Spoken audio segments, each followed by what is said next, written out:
Hey everybody, it's Christina Quick, the Tarot Biz Mentor. Welcome back to our series for Rapid Tarot for predictions and fortune telling. In this video, we're going to be covering the Cups reverse. So just to recap really briefly, Cups are about spiritual connections. They're about our emotional intelligence, our emotional capacity, how our emotions and our intuition kind of color our experiences and with situations and people. So the Ace of Cups reversed. So for me, this is always represented emotional blockages. It could be repressed feelings, feelings that are really, really deep down that the people are not comfortable with feeling, or that they've been told is not okay to feel. It could also be a delayed start when it comes to a relationship, or it could also be talking about feeling disconnected from their most spiritual self, right? But basically, the Ace of Cups is when we have these emotional wounds, right? This could be trauma, but they are blocking our capacity to attract new love or joy or spiritual fulfillment. And so this card is all about suppressing emotions. It could be also um, a sign that this person needs to heal, focus on healing before, say, attracting new love or attracting new um, uh, anything to do with career or anything to do with even their social life, too. This could be totally platonic. Two of Cups reversed. This is a falling out, right? This is a relationship that the reciprocity is broken, that there's not an equal take and give. And I often see this with empath and narcissistic kind of relationships coming up. It can also be unrequited love. So someone professed their love to someone, or someone applied to a job that they thought would be like the perfect job for them, and they were rejected, they were denied.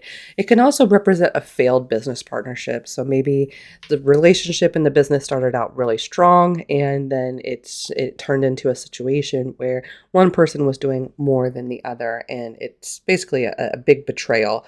But it can also mean like broken agreements. And so outside of like love and career, this could also be, if you say you were looking at it from a legal perspective, this could be promises and work that was not delivered, that sort of thing.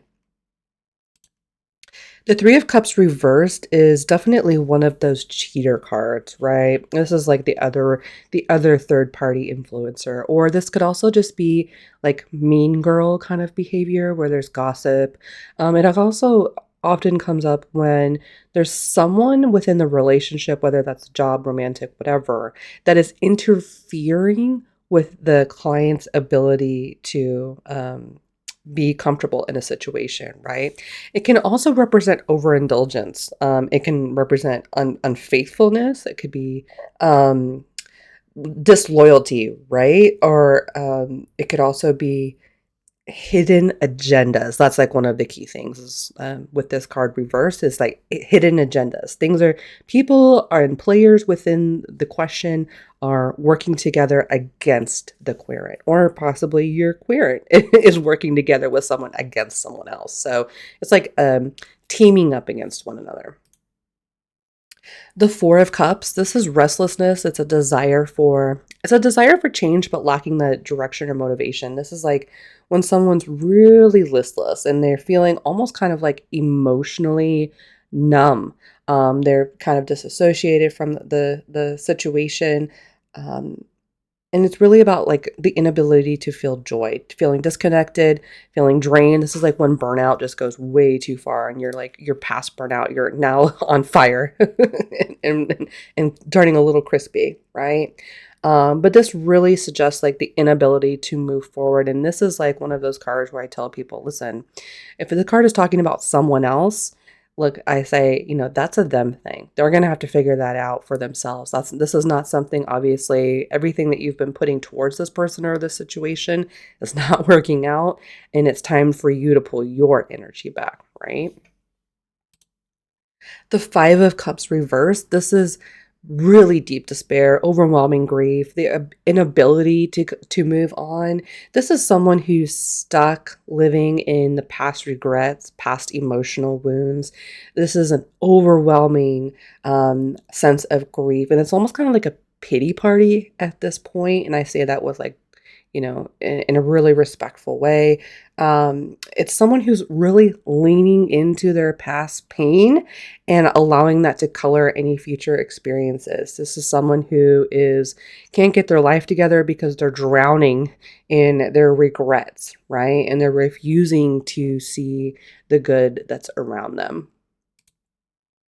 The Six of Cups reverse, this could be about the need to let go of the past, right? This could also be childhood wounds that are kind of resurfacing, inner child stuff. I didn't really talk about that for the Six of Cups upright because it's kind of veering off the fortune-telling path. But typically speaking, this could be childhood wounds. This could be someone from your childhood.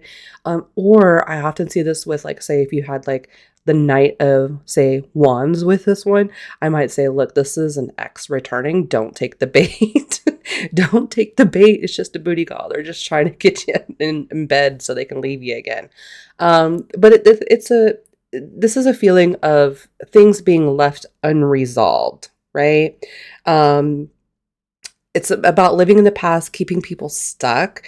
It could also be, like I said, a toxic person from the past, the client's past, coming back in, bringing even some unresolved emotional wounds rather than like, trying to fix the situation. Or it even could be someone else or another job is reminding this person of like past wounds type of situation.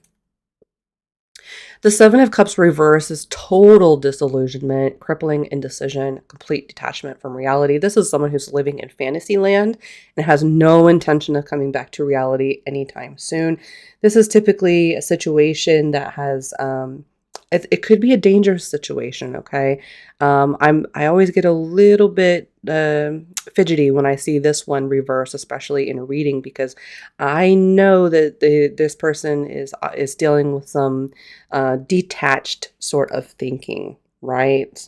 Maybe even some magical thinking about their situation. But this could also represent someone indulging in like escapism behavior. I often see this with like substance abuse.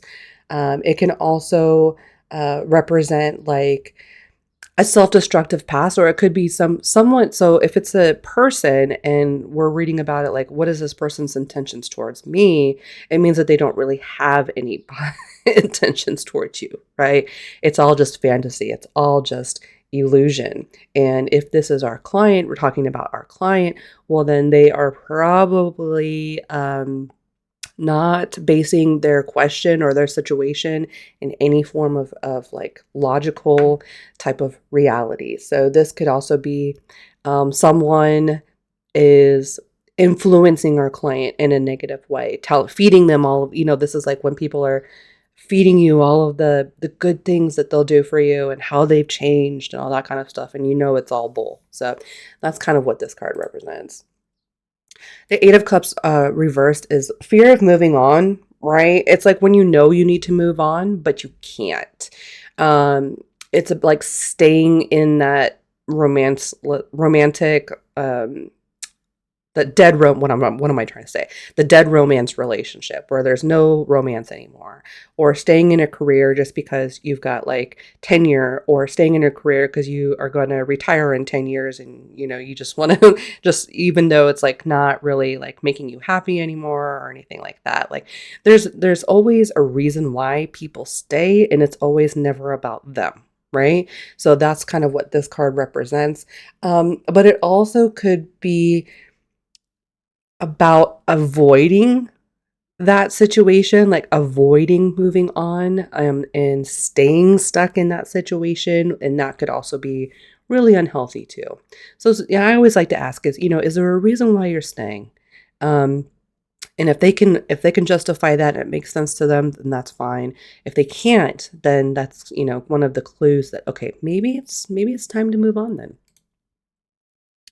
Nine of Cups reverse. So this is about when everything feels and looks good from the outside. You've worked hard, or the situation's bearing fruit, but it feels hollow. It feels like it's not, the success doesn't feel like it's as great as the person planned it to be or thought it was going to be, or even discovering that what you thought you wanted isn't actually what you wanted. Like, it isn't actually truly satisfying.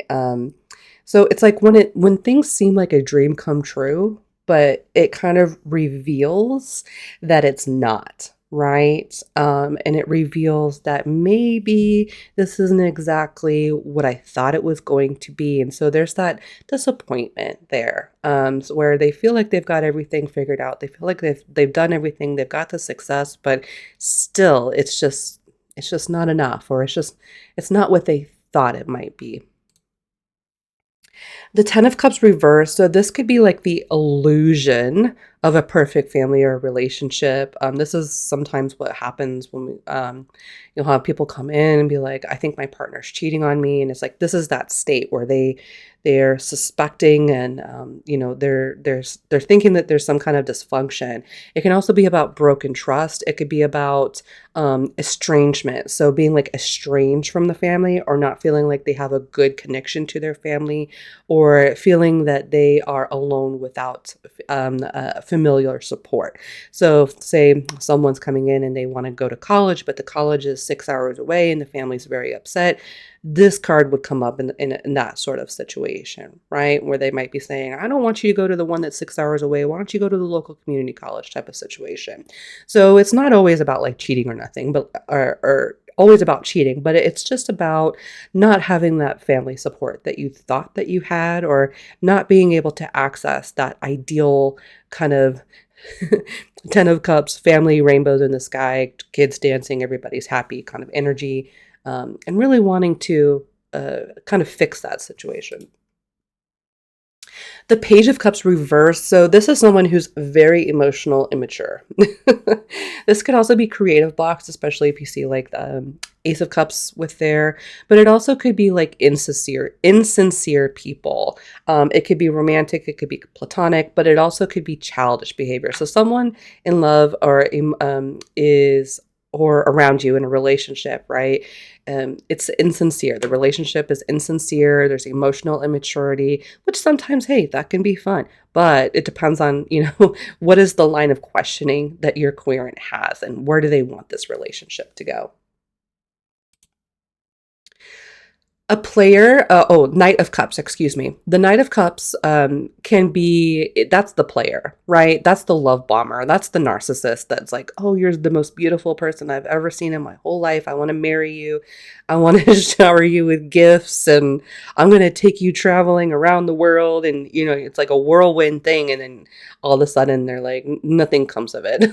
They've already moved on to the next person, right? So this is like unrealistic expectations. This is someone, if you're talking about it in someone that's like describing a person, this could definitely be someone who is using using emotional blackmail or manipulation, right? But this is definitely a card of deceit, broken promises, someone who will not commit even though they say they're committing, or their actions show that they're committing, but they're like, this is like the person that's gonna date you for 7 years, and you're just waiting for that engagement. Yeah, they might love you, but they're not gonna marry you, type of situation. The Queen of Cups reversed. So this is about feeling emotionally overwhelmed. This is my perimenopause card, right? Or menopause card, where you think about these times in your life where you're just so emotionally overwhelmed. Like, this is when the kids are asking you for their seventh snack of the day, when you got to let the dogs out, when you got to drop the mail off, when you've got to do all of these things, and everybody's asking you for something and you got nothing left to give. I also see this with codependency, right? Like, depending on if you're talking about the querent or you're talking about someone else within the querent situation, it could suggest a codependent relationship where this person is kind of encouraging a codependent relationship, and they're the one that's always doing everything for everybody, right? And it can be also, this is my overstimulated card too. Like, when you're like in your crunchy phase and you're really overstimulated, hypersensitive, like, this is where you're watching the commercial and about the ASPCA and which is the one where, they show like the homeless dogs, and like for $5 a day, you can save all the animals, right? And so you start crying. That's this card, like emotional fragility, right? King of Cups, reverse. So this is someone who is emotionally unavailable. This is someone like that you really try to make a connection with, but they just don't seem to um, contribute to that connection, right? It could also be suppressed feelings. It could be an emotionally distant partner as well. I often see this with someone who has trouble expressing, like a partner that has significant trouble like expressing their emotions. Someone that is emotionally distant, emotionally withholding, that's another type of manipulation, right? When we withhold emotion as a form of control, or using emotional subjects or emotional parts of the relationship for deceit, right? For causing like emotional blackmail, more or less, right? So this has been the Cups Reverse. Thank you for joining me. I'll see you in the next video. We're going to talk about the swords.